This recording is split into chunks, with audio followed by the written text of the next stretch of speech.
Très chers développeurs, bonjour et bienvenue dans cette nouvelle vidéo que nous allons consacrer sur l'utilisation de la bibliothèque Dagailt pour l'injection de dépendances dans le développement des applications Android. Dans la vidéo précédente, nous avons vu que l'injection de dépendances consiste à fournir les dépendances d'une classe en paramètres via les constructeurs. Pour le développement des applications Android, l'injection de dépendances n'est pas du tout facile.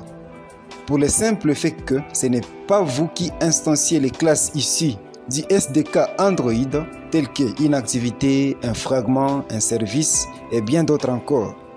Ces classes sont instanciées par le SDK lui-même. Comme ce n'est pas vous qui instanciez ces classes, cela veut dire tout simplement que vous n'avez pas la possibilité de fournir ces dépendances en paramètres. C'est là qu'intervient alors la bibliothèque Dagailt pour arriver à faire l'injection de dépendances pour ces classes. Non seulement que Dagailt peut vous permettre de gérer aisément les dépendances des classes issues du SDK Android, il donne aussi une façon plus concise de gérer les dépendances des classes dont vous avez plein contrôle. Dagailt est une bibliothèque d'injection de dépendances encouragée et prise en charge par Google. Elle permet aussi de standardiser l'injection de dépendances dans le développement des applications Android en fournissant une même configuration pour n'importe quel projet que vous pouvez travailler avec. Il offre aussi des extensions pour co-travailler avec d'autres bibliothèques très importantes pour le développement Android, comme par exemple le Work Manager, le View Model ou encore le Navigation Component. Vous avez tout intérêt à bien comprendre et utiliser cette bibliothèque d'injection de dépendances si vous souhaitez passer à un autre niveau du développement des applications Android. Sans plus tarder, nous allons passer à la configuration de notre projet qui est déjà créé. Ainsi, nous allons ouvrir le fichier build.gradle au niveau du module app et nous allons ajouter ces plugins. Ensuite, nous devons ajouter ces dépendances, toujours dans le même fichier. Et enfin, dans le fichier build.gradle au niveau du projet, nous allons insérer ces classes PAF. Notez que toutes ces dépendances, toutes ces configurations, vous allez les retrouver dans la description de cette vidéo. Une fois terminé, il faut cliquer sur Sync Now pour synchroniser les projets. Bien, la première chose que nous devons faire à ce niveau, c'est que nous devons avoir une classe qui dérive de la classe application. Ainsi, New, Kotlin File. La classe, nous allons la nommer Mon application. Et la classe doit dériver de la classe application. Toutes les applications qui utilisent Ilt doivent contenir cette classe et doit être annotée avec la notation Ilt Android App. Il s'agit du composant parent de l'application, ce qui signifie que d'autres composants peuvent accéder aux dépendances qu'il fournit. Ainsi donc, créons une constante tag dont la valeur est myTag qui sera utilisée partout dans l'application pour les différents affichages sur la console. Nous devons ajouter cette classe dans le manifeste à l'élément application à l'attribut name. Créons ensuite une classe qui sera une dépendance d'une classe issue du SDK Android, soit une activité ou un fragment par exemple. New Kotlin File. Cette classe, nous allons la nommer base de données. Bien, avant de continuer, nous devons savoir qu'il y a deux manières d'effectuer l'injection de dépendances. Nous allons utiliser la toute première manière qui est l'injection de dépendance par constructeur à ce niveau. Ainsi donc, pour effectuer cette injection de dépendance par constructeur, il faut ajouter à ce niveau la notation inject suivie du mot-clé construct.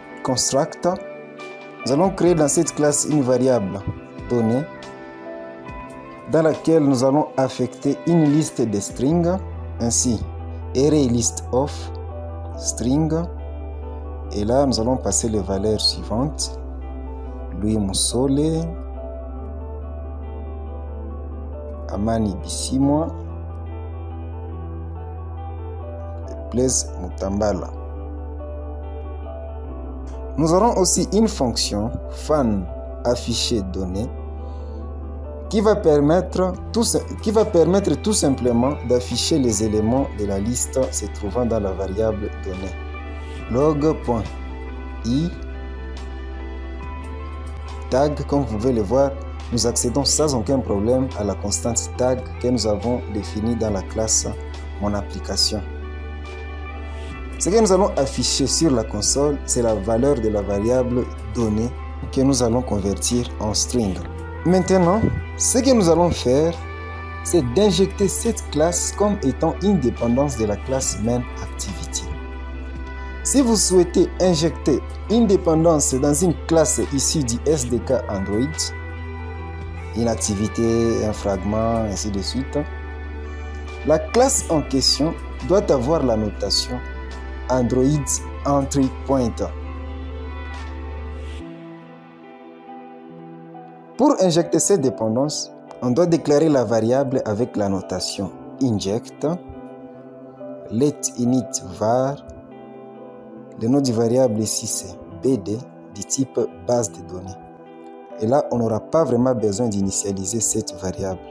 Nous pouvons déjà utiliser la variable BD en appelant la fonction afficher données. Exécutons pour voir.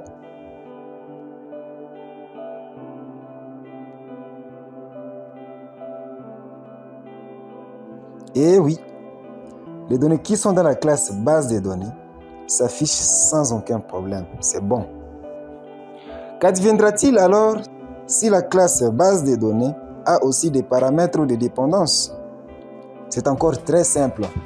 Illustrons cela en créant une nouvelle classe qui sera une dépendance de la classe base de données. Cette classe, nous allons la nommer table personne. Bien. Cette classe sera aussi injectée par le constructeur, ainsi inject, construct.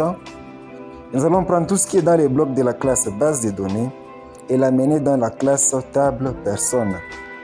Ainsi, la classe base de données aura un paramètre ou une dépendance private val table personne du type table personne.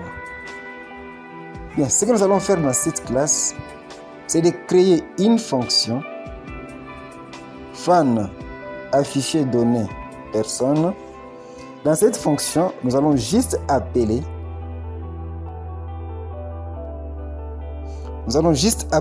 au paramètre table personne la fonction afficher données. Et maintenant, dans le fichier MainActivity, on n'a pas vraiment besoin à fournir les paramètres de l'objet BD. Hilt lui-même saura comment fournir l'instance de la classe table personne. Par la suite, appelons sur l'objet BD la fonction afficher données personne et exécutons pour voir qu'est-ce qui va se passer.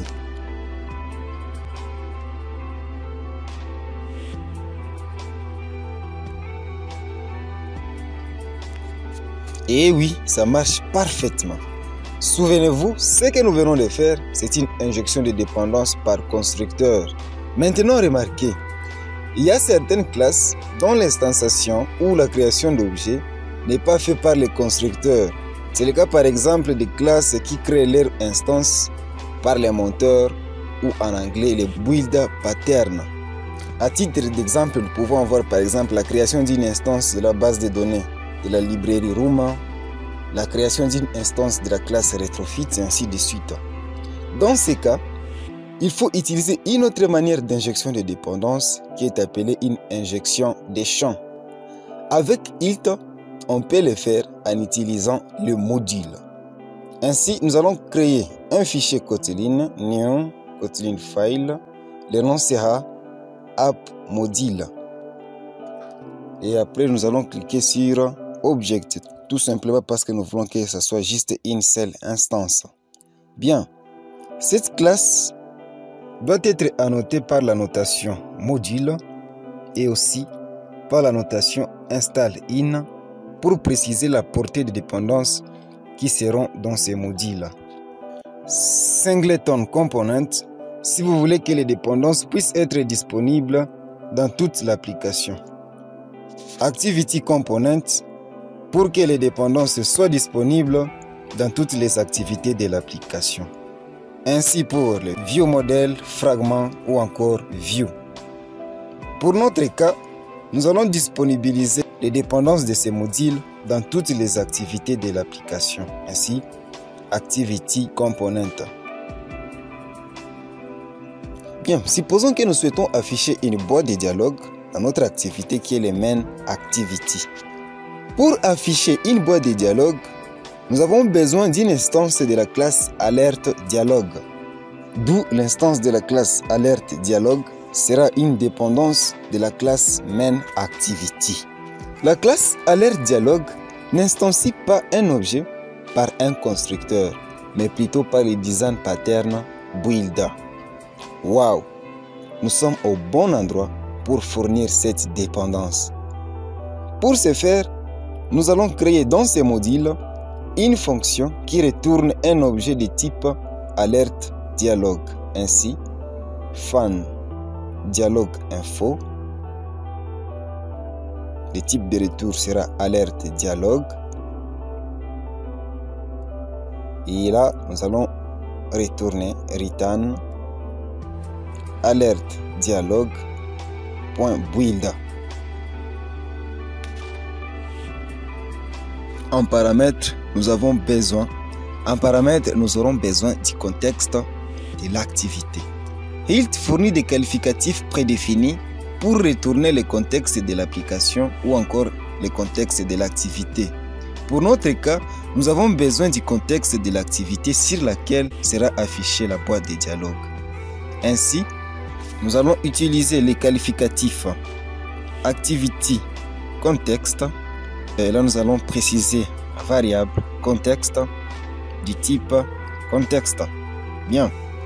Si vous avez besoin du contexte de l'application, vous utiliserez les qualificatifs application context. Mais pour la création de l'instance de la classe alerte dialogue, on a vraiment besoin du contexte de l'activité. Ainsi, activity context. En paramètre ici, nous allons mettre les contextes. Bien, définissons les titres de la boîte de dialogue par la méthode setTitle à info. Les contenus de la boîte de dialogue par la méthode setMessage à ceci est une info. Enfin, nous devons appeler la méthode create pour retourner l'instance de la classe alerte dialogue. Bien, nous devons ajouter à ce niveau la notation provides pour dire à it que ceci est une dépendance qu'il doit fournir. Dans Main Activity, qu'est-ce que nous devons faire? Nous devons tout simplement déclarer une variable avec comme type alerte dialogue, mais celle-ci doit être annotée par la notation inject let init var dialogue alerte dialogue. Bien. Et là, nous pouvons déjà appeler sur la variable dialogue la méthode show. Et ça va sûrement marcher. Ne vous inquiétez pas. Exécutons pour voir.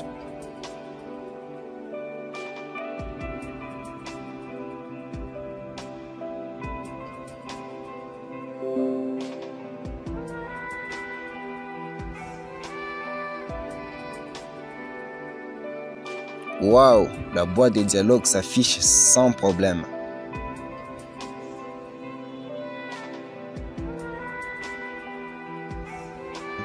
Comme vous pouvez le remarquer, ici nous renseignons juste le type de la variable et automatiquement il te sait quelle valeur attribuer à cette variable.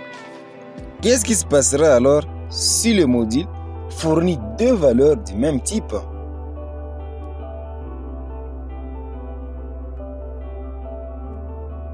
Ajoutons cette nouvelle dépendance provide fun dialogue. Celle-ci sera dialogue erreur. Bien. En paramètre, nous avons aussi besoin du contexte de l'activité. Activity context. Contexte du type contexte. Le type de retour, ça sera alerte dialogue. Bien. Nous allons copier tout ça et modifier ici erreur, ici aussi erreur. Bien. Alors dans Main Activity, Avec cette injection, il y aura alors un conflit. Il ne saura pas de quelle valeur du type alerte dialogue doit-il injecter dans main activity. Pour pallier à cela, nous devons créer des annotations spécifiques pour différencier les dépendances à fournir qui sont du même type. Nous allons dans ces cas créer ces annotations dans les fichiers app module. Maintenant à ce niveau, pour créer une annotation, nous allons écrire, nous avons besoin de l'annotation qualifia, aussi de l'annotation retention qui prend un paramètre annotation retention binary. Bien. Annotation class et le nom de l'annotation sera dialogue info.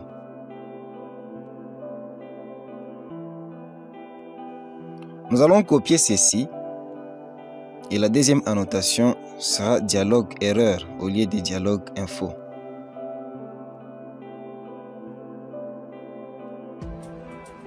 Ainsi, pour la fonction dialogue info, nous allons ajouter l'annotation que nous venons de créer, dialogue info, et pour la fonction dialogue erreur, nous allons ajouter l'annotation dialogue erreur.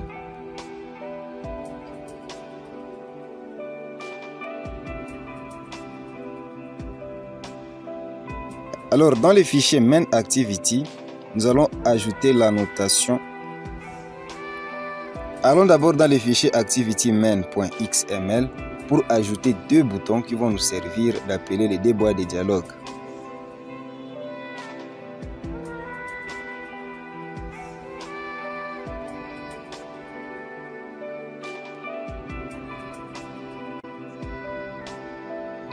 Le premier aura comme id info,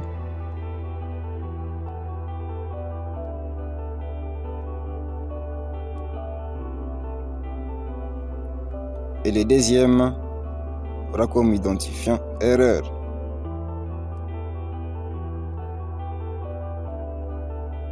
Revenons maintenant dans les fichiers main activity. Comme vous pouvez le constater dans les fichiers build.gradle au niveau du module, le view binding est bel et bien activé. C'est-à-dire qu'il y a une classe activity main binding qui a été générée automatiquement par Android Studio. Cette classe qui encapsule tous les éléments graphiques du fichier activity main XML. Bien, la classe main activity aura aussi besoin d'une instance de cette classe pour être en interaction avec les éléments graphiques du fichier activity main.xml. Ainsi donc, cette instance se présente aussi comme étant une dépendance de la classe main activity. Dans ces cas, dans le fichier app module, nous allons fournir cette instance provide fan binding. Nous aurons aussi besoin du contexte de l'activité en paramètre application activity context du type contexte. Le type de retour sera activity main binding.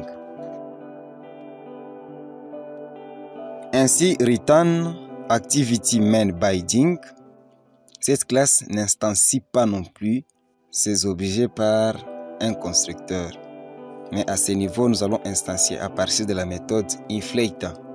Ainsi, en paramètre, nous allons convertir le contexte en app-compact activity pour appeler la méthode layout inflate. Dans ce cas, context as app-compact activity. Et là, nous appelons la méthode layout inflate. Bien, dans main activity, nous allons maintenant injecter cela. Inject let init var binding de type activity main binding. Bien, nous allons dupliquer cette ligne. Cette variable sera dialogue info et l'autre sera dialogue erreur.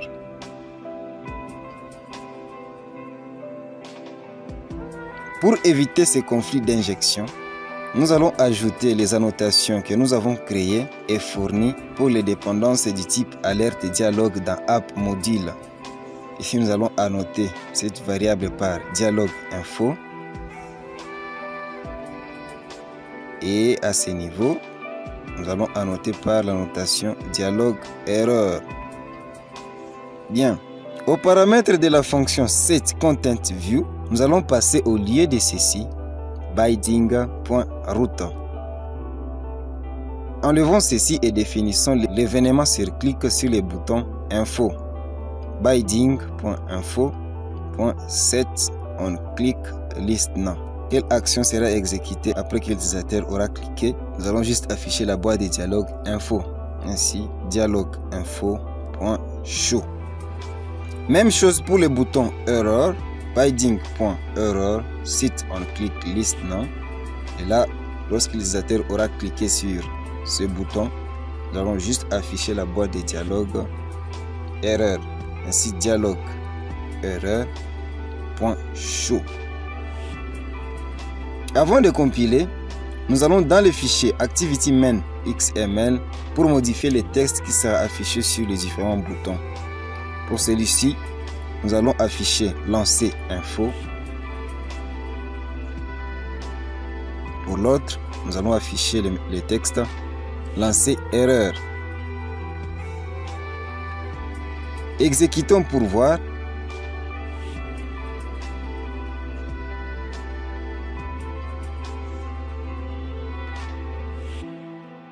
Lorsque je clique sur ce bouton, la boîte de dialogue info s'affiche. Et lorsque je clique sur cet autre bouton, la boîte de dialogue erreur s'affiche aussi. Waouh, c'est vraiment cool. Voyons à présent comment Hilt peut travailler avec les viewModel. Créons la classe que nous allons nommer mon viewModel.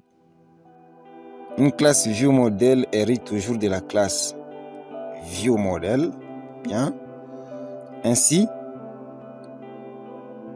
pour faire part à Hilt qu'il s'agit bien d'un viewModel, nous devons ajouter la notation Hilt viewModel. Et là, nous allons faire une injection de dépendance par constructeur, comme on l'a déjà fait. Inject construct. Pour notre petit exemple, nous allons fournir un paramètre. Une instance de la classe base de données. Private val. Le nom sera BD du type base de données. Qu'est-ce que nous allons faire? Nous allons juste créer une fonction fan afficher données. Cette fonction qui va nous permettre d'appeler au paramètre BD la fonction afficher données personne. Allons ensuite dans la classe MainActivity où nous allons injecter ces viewModel comme étant aussi une dépendance. Bien, vous remarquerez que c'est un peu différent avec l'injection des instances des autres classes. Cette fois-ci, nous n'allons pas utiliser la notation inject, mais nous allons utiliser la délégation en Kotlin. Bien, enlevons ceci, on n'a plus besoin de ces dépendances à ce niveau. Ainsi, private val mon viewModel, ça sera du type mon viewModel, et là nous allons ajouter by viewModel. Bien. Cette fonction provient de cette dépendance ici. OK. Et à ce niveau, nous allons appeler à notre viewModel la fonction afficher données. Exécutons pour voir.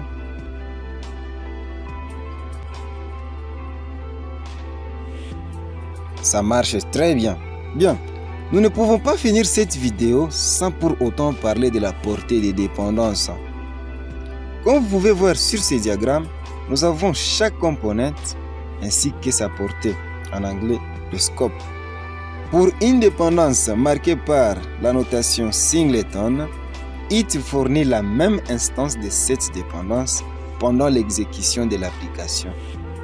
Et cette annotation n'est valable que dans les modules installés dans Single Component. Pour une dépendance annotée par la notation Activity Scoped, il te fournit la même instance de cette dépendance tout au long de la vie de l'activité correspondante et ainsi de suite. Maintenant, pour notre petit projet, comme le module est installé dans le component Activity Component, si nous ajoutons à cette dépendance la notation Activity Scoped, cela voudra dire tout simplement que HILT fournira la même instance de cette dépendance tout au long de la vie du main activity. C'est tout pour cette vidéo. Nous espérons que vous avez bien compris qu'est-ce qu'est DagaHilt et comment l'utiliser. Si vous avez des questions, faites-les nous savoir dans les commentaires. Et si vous avez aimé cette vidéo, n'hésitez pas à l'aimer et à la partager. Bye bye.